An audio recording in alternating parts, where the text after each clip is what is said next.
FIFA movement. This made us pause and take a closer look at Keith Ellison and his past, and what we found is interesting and extreme, and we've got it for you just ahead.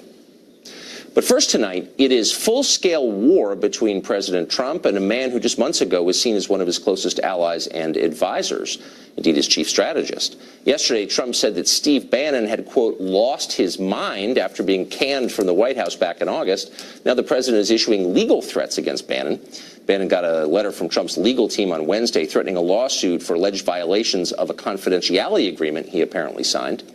What to make of all of this? Well, a lot of people claim to be experts on Trump and the Trump White House and the Trump orbit. Very few of them really are. Roger Stone actually is. He's been advising Trump for more than 3 decades. He lobbied for him in the 1990s. He was campaign manager of his aborted 2000 presidential run.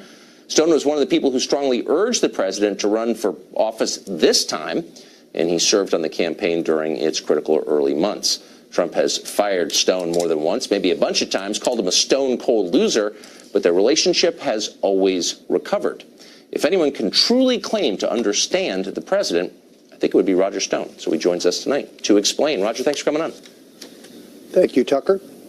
So what is this fundamentally about? It appears to be, from an outsider's perspective, it appears to be a debate about who can take credit for the unexpected win in 2016. Steve Bannon has taken a lot of credit for that publicly and privately. The president, of course, believes he did it. To what extent did Bannon contribute to the victory? Well, I wanted to give Steve Bannon the benefit of the doubt, particularly given the reputation of Michael Wolff for fabrication. But now that all the facts appear to be in, and the fact that these comments were made while Steve Bannon was working for the president in the White House, it's a stunning act of betrayal, and it's also a complete misunderstanding of Donald Trump. In Donald Trump's world, in Trump world, there is no Karl Rove. There never has been, and there never will be.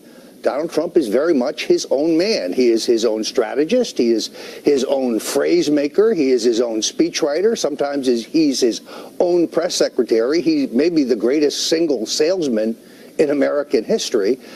And the president's agenda on which he was elected, I should say his platform, was determined long before Steve Bannon joined the campaign and was determined by one man, Donald Trump. He's a phenomena. He's a force of nature, but he cannot be handled or managed. He's not a puppet, and he never will be.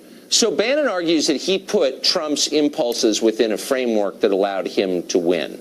I know Bannon from another life when we ran rival publications. I can't assess his skill as a political strategist or advisor. Is he a political genius in campaigns or no? No, I would actually argue that it's Donald Trump who's the political genius. Here is somebody who overcame enormous odds, massively outspent, with the opposition of the mainstream media, and scores one of the great upset come-from-behind victories in American political history. Now, the Trump platform was well settled on long before Steve Bannon joined the campaign. And it appears that Stephen Miller helped the president articulate it. But yeah, he did. The agenda is Trump. The drive to win is Trump. The populist campaign is all Donald Trump. Just taking the title of chief strategist is a misnomer at best. So the idea was is his. Go ahead. But the idea was that after the campaign, Bannon was kind of the living conscience of the White House, the reminder of what the campaign was about, and a leader of this movement, this conservative movement. Why have so few conservatives publicly defended Steve Bannon in the last 24 hours? He's being attacked. Well, Matt Drudge, Rush Limbaugh, both attacked him today. Why is that?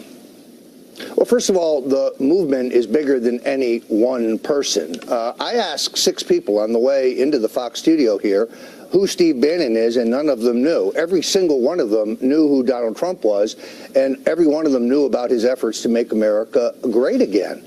But then you get to the specifics. No, Donald Trump Jr.'s meeting with a woman Russian lawyer was not treasonous. It was not illegal. It wasn't improper. Steve is neither a lawyer nor an experienced political strategist. That meeting is a nothing burger. And it looks more and more like a setup to me, given the fact that the Russian woman lawyer was in the country illegally at the sufferance of the Obama administration. So I don't really understand what would motivate Steve to say these things when it's the president who's given him the opportunity for high public service, when it's the president who's given him a White House office. You could chalk this up to anger. Well, but you could chalk it up to anger over being fired if he'd made these comments after he was terminated. But based on my research, he said these things while he was on the Trump payroll. It sounds that way. So finally, why the legal threats? I mean, I don't think anyone believes the president's going to sue Steve Bannon for violating an NDA or the author of this book. Doesn't this just call attention to the book, help sell books, redound to the benefit of the author of the book? Why would you instruct your lawyers to do something like that? Yeah, I'm not sure about the efficacy of that. I do know this, that the Trump constituency, the Trump base, will stick with Donald Trump as long as he keeps faith with them on his agenda. The biggest tax cut in American history, a solid conservative on the U.S. Supreme Court, cutting regulations at all levels. Right. That's the Trump agenda. I got to say, the phrase "I'm not sure about the efficacy of that" is my new favorite phrase. Roger, it's great to see you. Thanks for coming on tonight. Great to be here, Tucker. Many thanks. Meanwhile, the hits just keep coming for old Lisa Bloom. A report by the New York Times says the liberal super PAC American Bridge, for some reason, paid Lisa Bloom $200,000 to solicit sexual misconduct allegations against Donald Trump. Mark Stein is an author and columnist and something of an expert on ethics. He joins us tonight. Is this, I mean, I don't know if you're a professional ethicist or not. I don't know if you're representing the Bar Association when you say this, but what am I to make of Lisa Bloom taking $200,000 in order to dig up dirt on a political candidate? Yeah, I mean, I wouldn't say I was a professional ethicist, and I'm not sure which bars Lisa Bloom and her mother, Gloria Allred, belong to, but there are different incentives at work here, and a lawyer, more than almost any other profession, owes the client honest services. And if you have the setup that these two are engaged in, where they've been fishing essentially for stooges that they can put up to damage the president, to get so they can be sitting there at press conferences as they've been doing for most of our lives, then I think there is actually something malodorous about it. Well, sure. I guess what bothers me, if she were a political consultant or just a conventional slip and fall ambulance chaser, you sort of know what you're getting. But she poses as and is represented as by the press as some sort of moral leader who's fighting on behalf of things that are good and true, light against darkness. But she's not. She's a totally cynical, transactional, sleazy lawyer. Well, yes. I mean, you mentioned a couple of weeks ago, Tucker, that she was originally Harvey Weinstein's lawyer. Exactly. And then they fell out, and she was no longer his lawyer. Now, I don't have a problem with that, because I actually think it's sometimes helpful, and I've done this myself, to have a lawyer who is not on your side ideologically, right, and actually just looks at the case from the point of the law. And so it's sometimes actually helpful. It might be helpful to have a feminist lawyer actually representing a scummy sleazebag who assaults women. Everybody is entitled to a good defense. What made it sleazy was that she had a book deal with Harvey Weinstein. He was making a television production of her book. That's sleazy. There are ethical rules determining when lawyers embark on business relationships with their clients. And if you look at Lisa Bloom and her mother, for example, one of the reasons they've been trying to raise, they're raising money, one of the aspects of this is that if they manage to place an interview with a television network that pays for the interview, the lawyer gets a third of the fee as a commission. Now, that's a lawyer serving as an agent. And Exactly. it may well not be in the client's interest, particularly if you're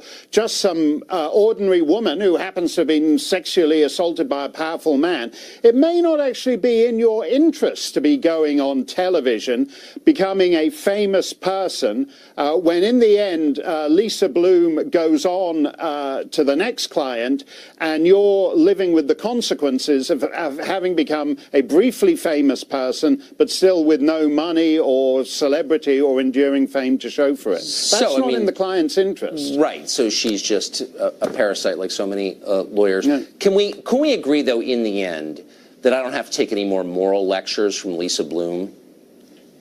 Oh, no, absolutely. I mean, what is interesting to me about this is she is explicitly saying that she wants money to help take down the president.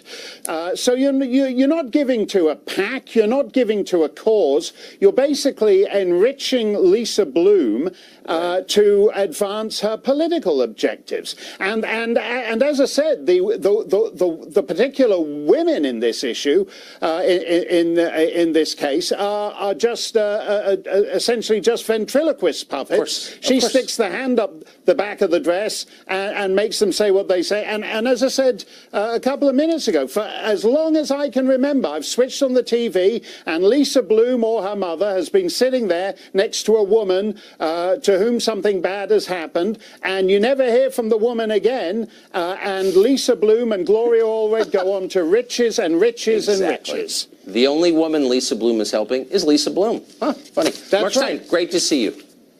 Thanks a lot, Tucker. Well, the latest wave of emails from Anthony Weiner, remember him, he's in prison now, and his former wife, Huma Abedin's shared laptop, have come out. They've exposed 5 more classified messages that should not legally have been there. We now know of 18 of those that were on the laptop. Tom Fitton is the president of Judicial Watch, which secured the release of these emails, and he joins us tonight with an update. Tom, how hard was it to get these? Oh, it only took 2 years. It took 2 years. Federal lawsuit. The FBI found these records last year, back in October, when James Comey famously announced that at a press conference there were other documents on the Weiner laptop. Were these documents the personal property of Huma Abedin and Anthony Weiner, or were they government property which belongs to us? Yeah, they were FBI. The FBI determined they were government records, and they were turned over to the State Department, who took forever. So why did you have to wait 2 years and sue to get them? Well, because we found out about Clinton's email server back in 2015. We knew Huma Abedin had an email account on that server. We asked for her emails, and they eventually found some of more additional emails on the Weiner laptop that were government records. And again, these are classified records that James Comey and his colleagues at the FBI knew were on the Weiner laptop, but didn't think serious enough to pursue criminal charges against Abedin or Clinton for allowing this egregious abuse of their trust that the American people placed in them in terms of securing classified information to be abused. So since you've been in Washington a long time and followed cases like this for a long time, give us some perspective. If you had this many classified documents on your laptop, what would the consequences be? Well, you'd lose your security clearance almost initially, and you'd be subject to a criminal investigation and perhaps a prosecution. And it wasn't just the low-level classified materials that were found in the Clinton email server, but they were highly top-secret documents of the most secure type, and it would have resulted in criminal prosecution. I guarantee you, if you were anyone else but the Democratic nominee for the president. You know, there are 4.5 million people, last I checked, with security clearances. They all know this is a scam, the way that Hillary Clinton and Abedin have been protected. And this is why it's interesting to see the Justice Department, as reported today, is actually re-looking at this issue finally. So the pressure's working, Tucker. The Justice Department is going to go back and ask at least some questions about how this, the Comey-Lynch Justice Department and FBI handled this last year, about the classified information, how that was handled, the decision not to prosecute and things like that. And it's well past time that that take place. So a system that crushes ordinary people protects the powerful and well-connected. That's right. And right now we are fighting this Justice Department, this State Department, the Director of National Intelligence over whether they're even going to do a damage assessment over having classified material, as I say, on the internet equivalent of a public park bench. Unbelievable. Thank you. Tom Fitton. Good to see you. Well, Keith Ellison, who's a congressman from Minnesota, but also the deputy chairman of the DNC, just endorsed a book that promotes vigilante violence and Antifa. We'll tell you a lot more about it and Ellison's long history of extremist positions next.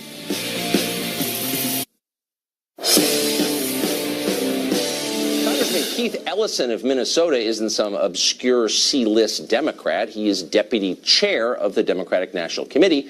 He nearly won the chairmanship outright last year. He's a champion still of the party's progressive wing. He's a great favorite of the grassroots. He deserves to be regarded as one of the Democratic Party's top thought leaders, such as they are.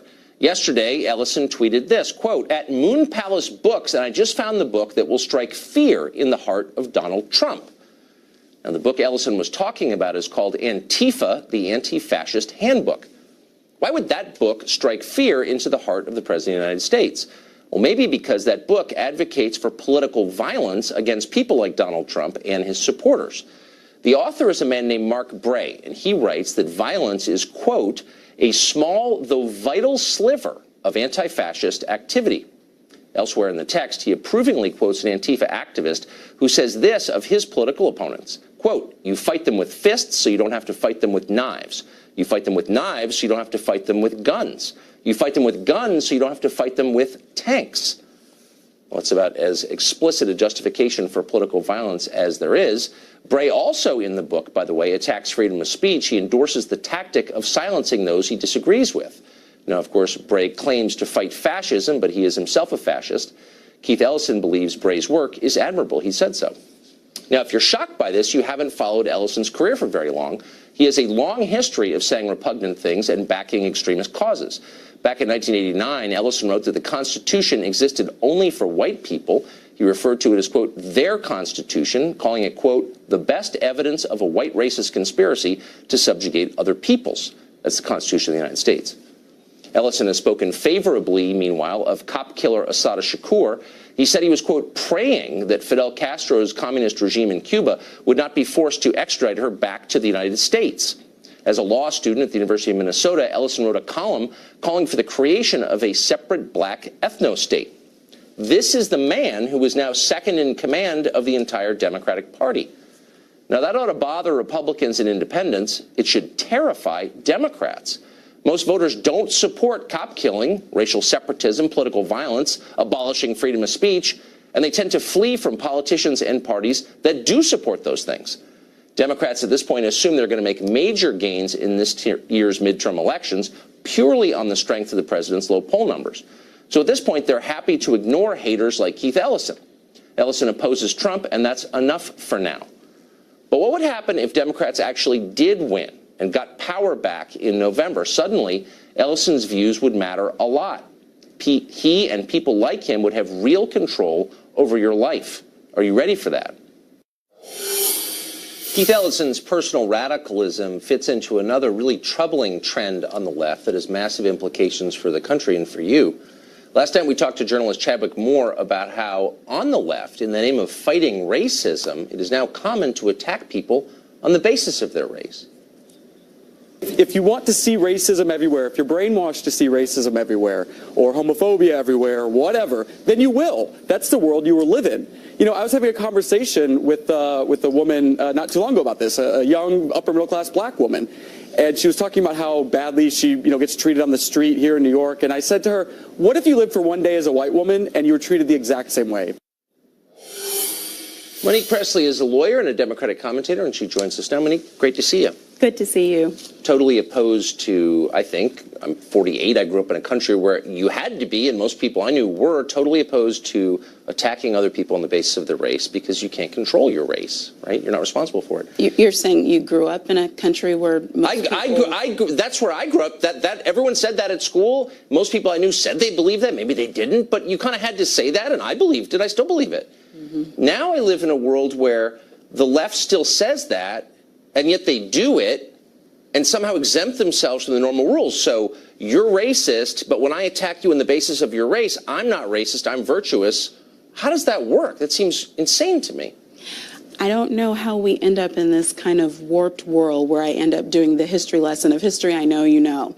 But when you're saying you grew up in a world where people knew it was wrong to attack others on the basis of race, I'm wondering if you were in the United States of America. I was. I was in La Jolla, California. Look, don't rewrite the history that I grew up in. I'm not rewriting the history. That's what I was taught and I believe. Of our country. And you should believe that, and that's a good belief. But if you grew up in the United States of America, then you know that not just people's belief systems, but codified laws, right, discriminated against people expressly because of their race. Those are the facts of the country we live in. I'm fully aware of that. Okay. But I'm 48. I'm not 78. That didn't exist where I grew up. I'm just telling you, this is just true.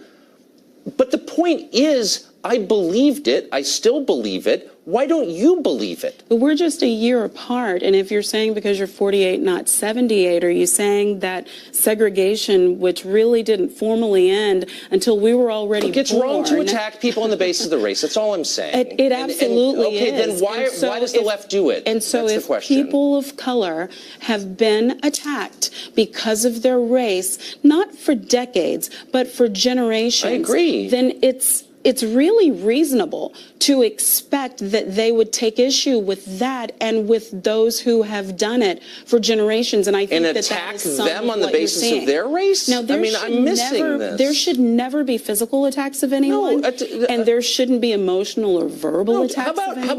How about just criticizing people on the basis of their race? You can't control it. It's not a choice that you made.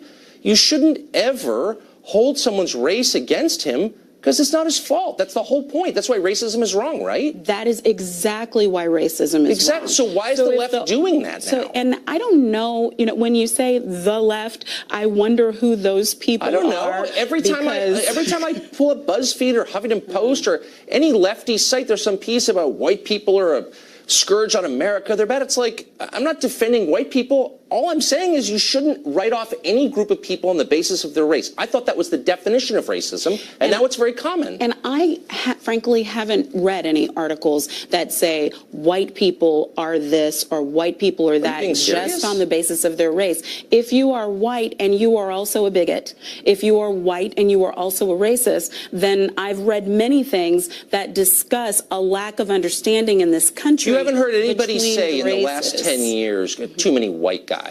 It's just a white guy thing. You haven't seen any No, I'm serious. Too many white guys where, Tucker?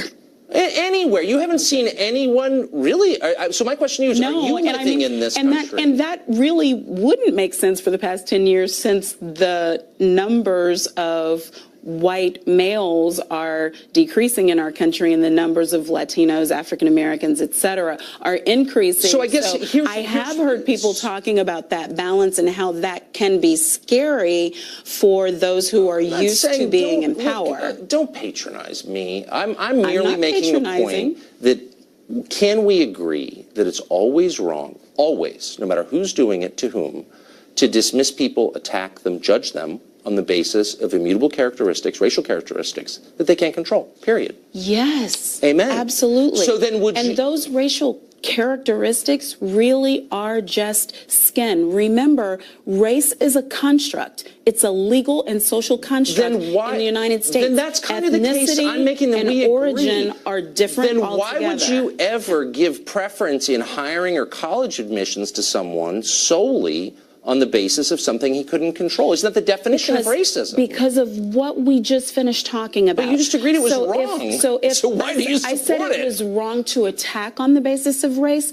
I didn't say it was wrong to help on the basis of race. Let's say you have one job and two people, and you make the decision, the deciding factor is the race of one of the people. One person is being hurt because he's the wrong race. Why is that okay? Because he's gotten 350, maybe 400 years of benefit for the right race. Do you know him? Okay. Or are you just wait, hold on. Do you know that? All you know about him is his race, and yet you're saying that he's benefited. Exactly. But you don't know anything about him other than his race. So you're saying that all people of a certain color have something in common, which is kind of the definition of racism, isn't it? No, that's also the definition of discrimination, because all African American people in the United States have something in common. It's that they were discriminated against. If it's you don't the know 60s anything or the about 50s, the guy, they have something in common in that they were subject to lynching. From Belgium yesterday. He could have. He has no connection to it,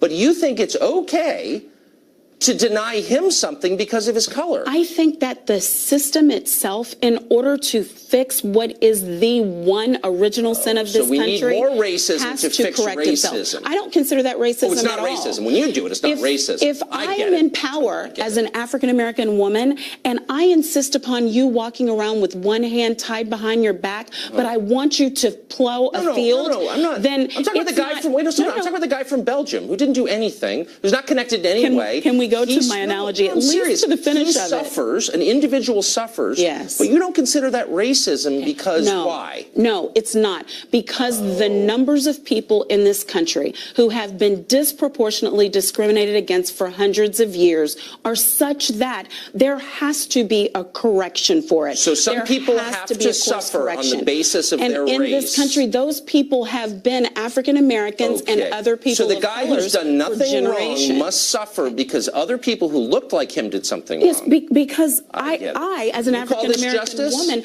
yes, I I absolutely hope you're call never it in charge, justice. 'cause you're worrying. Well, I'm in charge now of something because I'm here, right? Yeah, that sounds like collective punishment to me. Well, you're probably an innocent party too, Tucker, but here you are with this show, and there probably are a number of similarly situated, talented African American males who could do just as good a job or better than you. You may be getting the benefit of your race. Do you think so? Because if that's the only difference between you and another talented journalist. I don't think that you should punish people for things they didn't do. I agree. For things they're not responsible for. You I just agree. argued that you should. But you should advance. You just argued that you should. It's not punishment. And It's not it's not punitive. punishment. Oh, No, okay. it's not. This It's is Orwellian. advancement. We're out of time. It's not punishment. It's not punishment. I love that. Happy New Year, People Tucker. like not getting jobs. Good to see you. Thank you. Good to see you too. Well, robots and artificial intelligence could be devastating for low-skilled work in this country. They're going to be, according to all forecasts.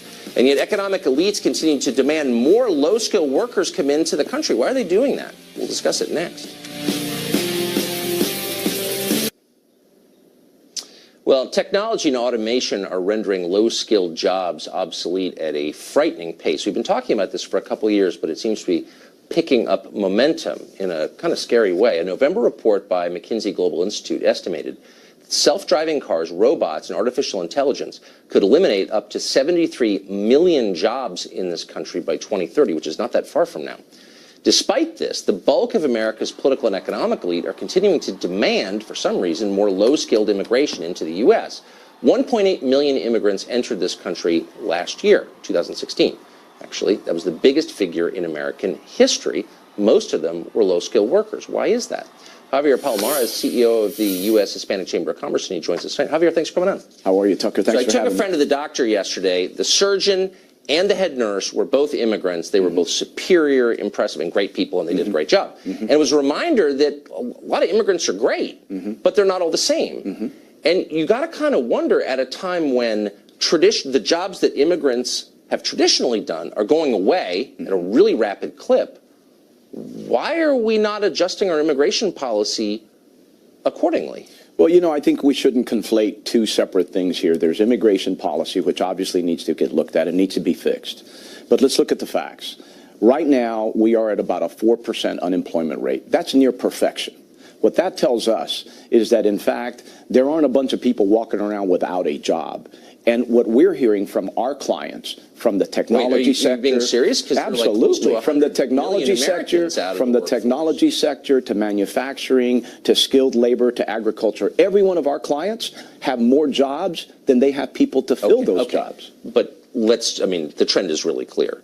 Low-skilled jobs are going away at a faster rate than any other kind of job.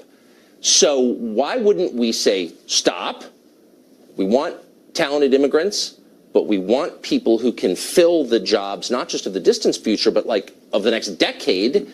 And those are not low-skilled jobs. And yet the people who are coming in are overwhelmingly low-educated people, low-skilled people, maybe great people. A lot of them probably are. But that's not a good picture at all. Why are we doing that? Tucker, I just spent 4 days on the West Coast talking to the California Strawberry Growers Association, 2 days in Florida talking to the Florida Growers Association. In both cases, on both sides of the country, low-skilled labor, they do not have enough people to pick the crops. Strawberry that are picking, available. really? I mean, Absolutely. look, I'm not, again, I have family in agriculture, but let's be real. All the way to the strawberry most picking is not technically, the future, okay? No, all the I'm way being to the serious. most technically advanced jobs in this nation. We are actually at 4% unemployment, my friend. But that's not a real number, as you well know, and it doesn't change the fact that we're importing people who are overwhelmingly less skilled than our native population. Look at the DACA recipients. We're always hearing about, oh, they're all in the military or class president. Some of them are. But for every DACA recipient in the military, 2 have been found to be in a gang. They are graduating high school at a much lower rate than Americans, going to college at a much lower rate than Americans. Doesn't mean they're bad people. Here are the facts around DACA. Why are we doing this? Here are the facts around DACA. The DACA recipients right now have a 91% employment rate, which is, by the way, better than their native-born counterparts. They are heavily vetted before they come into this country. They are basically disqualified from any kind of federal funding or grants of any sort when they are a DACA recipient. They are paying over $2 billion in state and local taxes every year. What's the most common occupation for a DACA recipient? It runs the gamut. No, they are in the military. Do you know the most common one? What is it? Food preparation. Yeah, absolutely. Right? And that's one of the sectors that is being automated. Have you been to McDonald's recently? Yeah, absolutely. Look, so my point is, why don't we have a system that gives overwhelming preference to, say, engineers, people who write code, and not preference to the relatives of people who are already here? I don't understand. A normal country would do that. Why don't we? The reality of it is, Tucker, again, we need help on every conceivable business model in this country right now needs skilled labor, and it runs the gamut. Then again, why are the majority of immigrants unskilled labor? Because those are the people that are coming to this country. And but the why reality don't we of it decide who's coming to this country? Why do we say we want to give preference to people who can really help our economy? Why aren't we doing that? It is the same as saying that the people who are coming in doing those jobs are in fact not helping the economy. And in fact, they are helping the economy. I'm not attacking them. I'm really not attacking I understand them in any way. And I understand why they want to come here. Yeah. It just seems like we are doing the bidding of employers that want to have their strawberries picked cheaper, and the long-term effect is really bad on the country. The rest of us are going to pay the cost of that. No, why are we going along with this? Here's the sad reality of it is, when you talk to these individuals in the agricultural sector, they will tell you that they have tried to offer these jobs to native-born Americans at any price, and they cannot fill those jobs. Pay me $30, I'll pick strawberries. Javier, it's great to see you. Thank you for Thanks for having me, Tucker. Take care. More than 100,000 homeless people live in the state of California. It's more than live in the city of Akron, actually. We'll talk to the mayor, who says the state is doing everything it can to increase that number for some reason. Stay tuned.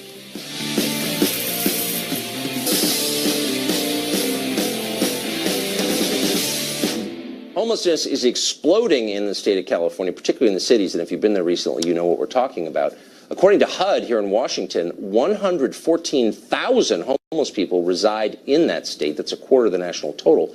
Bill Wells is the mayor of El Cajon, California, near San Diego. He said that rather than fighting homelessness, lawmakers in his state are actively promoting homelessness. While panhandling in 10 cities enjoy legal protection, he says the homeless have learned they can commit petty crimes with impunity, which is shocking to hear. Mayor Wells joins us tonight. Mr. Mayor, thanks for coming on. Thanks for having me, Tucker. It sounds so perverse it's hard to believe. The state of California, you say, is encouraging homelessness. How? Well, there's been a legislative philosophy that's really encouraging normalizing homelessness.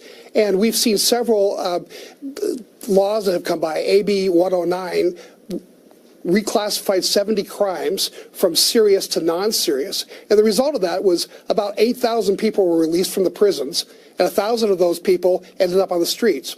We know that about 10% of all homeless populations are former prisoners. And that's just one of the many laws. 10% of all homeless in the state of California are recently released prisoners? Yeah, it's true. I should point out that besides being the mayor of the city, I'm also a mental health professional. I've done this kind of work for about 30 years. I have a doctorate in psychology, and I work in an inner city ER. And I can tell you that most of the homeless people that I run across are involved in drugs and alcohol, and a lot of the new laws have a lot to do with that. For example, Proposition 47 reclassified many of the felonies and Senate Bill 180 made it very difficult to send people back to prison who are involved in drugs and alcohol. And a lot of the homeless advocates very much want to ignore anything that has to do with hinting that some of the homeless people have drug and alcohol problems, when if you ask any police officer or ER doctor, we know it's probably at 90% or above of people in the homeless population are drug or alcohol abusers. But why, and it's obvious when you're there, but why would officials want to lie about something like that? Well, I think that homeless advocates really are trying to protect the system in which they give away money through various programs, and they feel that if people feel that the people that are getting these benefits are drug addicts or alcoholics, they'll somehow not qualify for these programs. But what about the people who aren't homeless, but who aren't rich, and just you live in a neighborhood, you're excited to buy the house, and all of a sudden you got a lot of people living on your street? What does it do to their quality of life? Well, it's been terrible for the people of my city.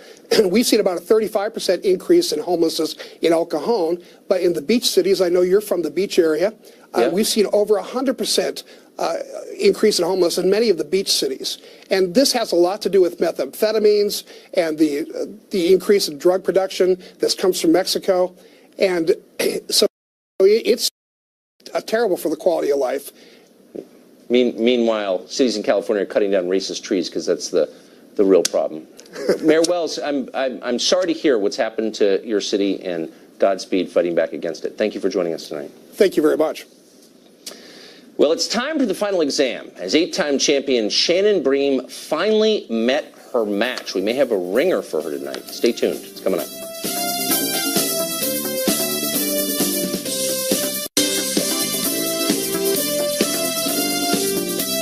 Time now for final exam, where we see which figures in the news have been doing their jobs and paying attention. Our first contestant this week is Fox News at Night host Shannon Bream, who has a perfect 8-0 record, though of course you knew that. Here's a roster of the people she's vanquished in recent months: Bill Hemmer, Brett Baer, Brian Kilmeade, Ed Henry, Peter Ducey, Mark Stein, Jillian Turner, and our friend Griff Jenkins. Is Fox Politics editor Chris Starwell up to the task? I am dismayed. Tonight. I am dismayed. Look at the. And by the way, the winner, if it's Chris Starwell, gets the coveted mouth-breathing mug. Right. Shannon has too many. Shannon will get the airplane-sized bottle of green champagne. I love it. I love it. That's what you're playing for. Hands on buzzers. I'm going to ask the questions.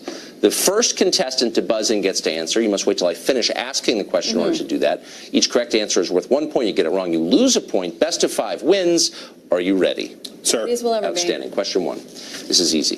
It's winter. The East Coast is getting pounded by an extreme weather system, which is unleashing blizzard-like conditions. The name of this weather system is characteristically overheated, as is often the case in meteorology. What are they calling this weather system? Shannon Bream. Grayson. Grayson is your answer. That's the name of the storm, right? Do I get? I don't know if that's true. I'm going to have to go to the tape, Shannon. Rigged. Tens of millions of Americans on the East Coast are being pummeled by a winter storm that's being called a bomb cyclone. Breaking news, a winter bomb cyclone, as it is called, bearing down on 40 million people in America. So-called bomb cyclone taking aim with hurricane-force winds. We're seeing the beginning of that winter bomb cyclone. I didn't coin the phrase bomb cyclone. This area of low pressure is going to undergo something called bombogenesis. Whoa. I didn't know we were going for the meteorological term. You said, what was it called? And I said this may be a case of you knowing too much and being too precise, because you are an attorney after all. But we're going to have to go with the colloquial term bomb cyclone. And Grayson has no real definition. I'm out then, because you said, what is the storm called? I'm sorry. What is the storm called? I'm sorry. This is giving you a sense. Maybe. Now I see how you. Look, I just follow the orders from the judges. Gaming the system. Question 2. You've got 4 more questions to redeem yourself. First responders rushed to the property of a former president and first lady after a fire broke out in the bedroom. Whose property was it? Chris Starwell. Bill and Hillary Clinton. Bill and Hillary Clinton. Was it Bill and Hillary Clinton? To the tape we go. Firefighters rushing to the home of Bill and Hillary Clinton. A small fire breaking out on the 2nd floor of a Secret Service facility on their property in Chappaqua, New York, north of Manhattan. But the house is actually known as Grayson. Stop. Okay. So Shannon, I can tell you. It's a bombogenesis, You that feel house. like you're on a reverse role here, but suddenly I'm rooting for you, and I'm not sure why. Well, you have it's that too effect. late now. I can't come back You from know, this. yes, you can. And you have that effect. For Shannon. I know. And I never thought I would feel that way, but I'm with America on this. I'm done. Question 3. CNN under fire for an odd segment it aired on New Year's Eve. Oh, boy. One of its reporters appearing to smoke marijuana on a party bus through which kind of device? Shannon Bream. A bong. A bong, says Shannon Bream. Is Shannon Bream an expert on marijuana questions like this? To the tape we go. I thought maybe I would bring a gas mask with me so I wouldn't, get that contact high. But look at what's on the other end of the gas mask. Boy. Yes, a bong. And of course, they couldn't stand to see a bong that didn't have any cannabis in it. So I don't think this is really what a gas mask is used for, but wow. Okay. This is New Year's Eve Denver style. This is legal in Colorado. I know. Okay. So the answer we were looking for was gas mask, but as our judges just pointed out, it was a bong. Yeah, it was a bong. Shannon Bream was right. Just like that storm was called Grayson. Yeah. So we're back. I know, but we're back to 1-1. 1-1. Okay. Whew. Next question. 0. Now this is heating up. 1-0. 1-0. Because I got ripped off. Back Which out of the hole. celebrity? 1-0. Okay. Which celebrity host is now in a feud with Eric Trump after Eric Trump suggested she was a member of the deep state? Celebrity television host in a fight with Eric Trump. He says she's a member of the deep state. She's a comedian. She has a television show. I don't. Oof. Some people call her the new Oprah. I don't, but some do. Whoopi Goldberg. Is it Whoopi Goldberg? My name was trending because of this. Eric Trump suggests that Ellen DeGeneres is part of the deep state. Apparently, Eric Trump thinks that Twitter is trying to trick him into following liberals. Apparently, I'm part of some secret government conspiracy called the deep state. It's just the craziest thing I've seen all week, because I saw that movie with the lady having sex with a fish, and still, this beats that. What? I didn't see that movie. Wow. That was not. Negatory. I don't think it was Whoopi Goldberg. No, I'm not sure, but I don't think so. I don't think it was. I don't think so. They look a lot alike, though. All right, final question. Oh, my Lord. This will be a fast one, so be ready. Okay? And you may know the answer. Which senator announced he is retiring this year, possibly paving the way for Mitt Romney to run for his seat? Shannon Bream. Orrin Hatch? That can't be right. Orrin Hatch retiring? I don't believe it. He said last week he wasn't going to. I don't believe I mean, you. what I think say? you got this wrong. I think it's Chris Dodd, but let's Senator see. Grayson. Well, the longest-serving Republican Senator Orrin Hatch will not seek re-election this year. The 83-year-old lawmaker from Utah announcing his retirement after serving since 1977. 1977. Were you alive then? Barely. Okay. I don't think since Bjorn Borg pulled himself off the court of Wimbledon in the late 70s, I've never seen a comeback like that. Shannon Bream, don't feel bad. It was in the cards. I don't. You get our airplane-sized champagne. Enjoy it. It's delicious. You know what I always do with this. Chris Darwell, you really Taking it were a back. worthy opponent. I did was. what I could. Chris Grayson. Congratulations. Chris Grayson is my best friend. That concludes this week's final exam. Be sure to pay as